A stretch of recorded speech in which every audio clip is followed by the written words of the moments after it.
So there's a reason why everyone's talking about West Palm Beach, Florida. It's not just that people want to wake up to palm trees and water views and sunshine 300 days a year and no state income tax.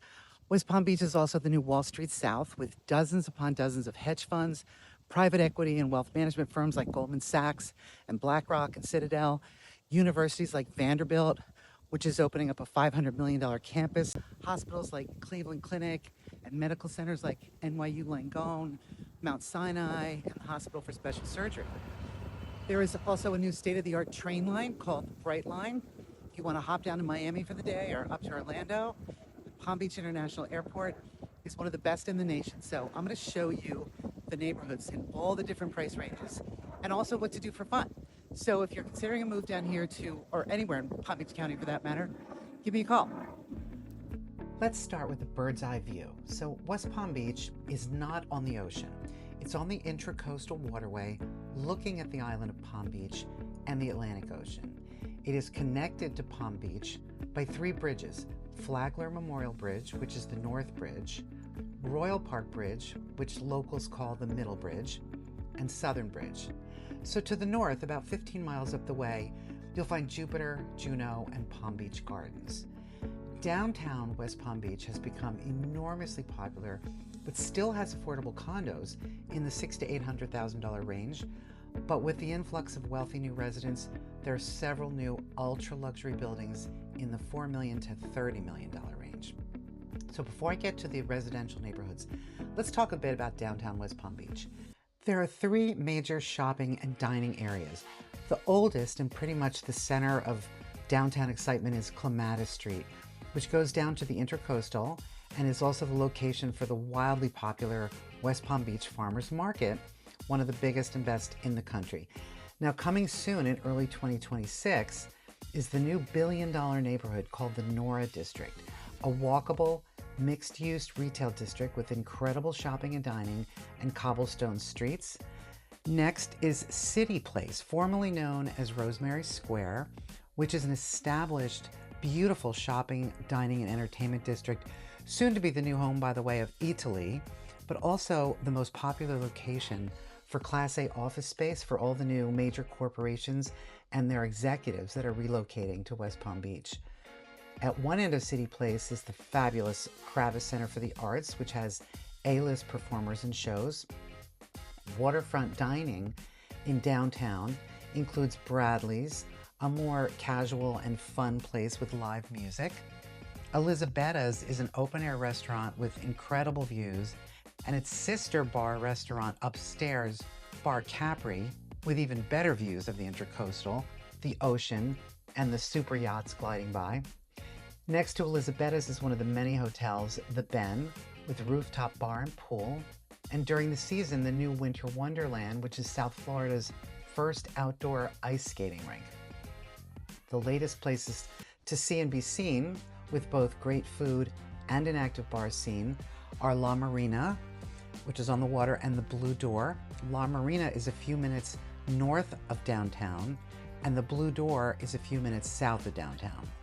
And we can't forget Mary Lou's, a small and intimate speakeasy that feels like a private club, but it's kind of a velvet rope situation, so you better dress for the part. Now let's get to the residential neighborhoods.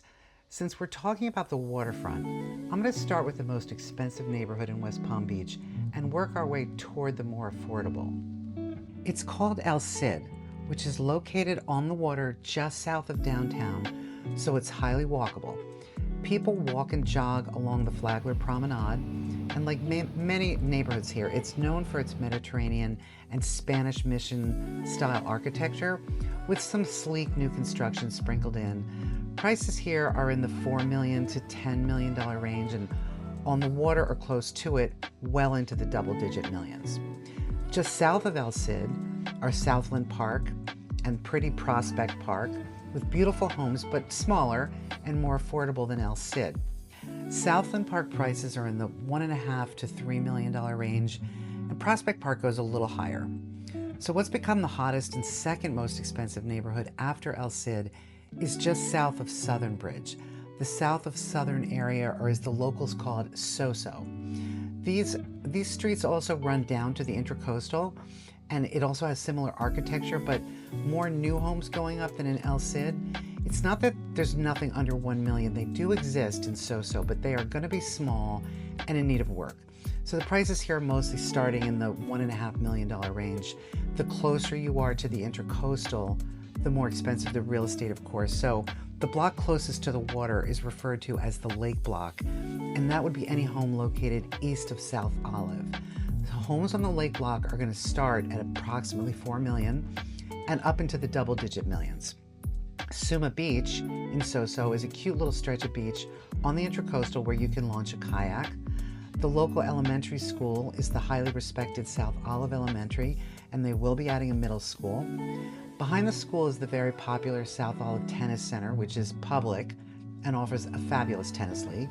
And while we're on the subject of sports, there's so many excellent public golf courses to choose from all over Palm Beach County, but the public one everyone's talking about now is called the Park.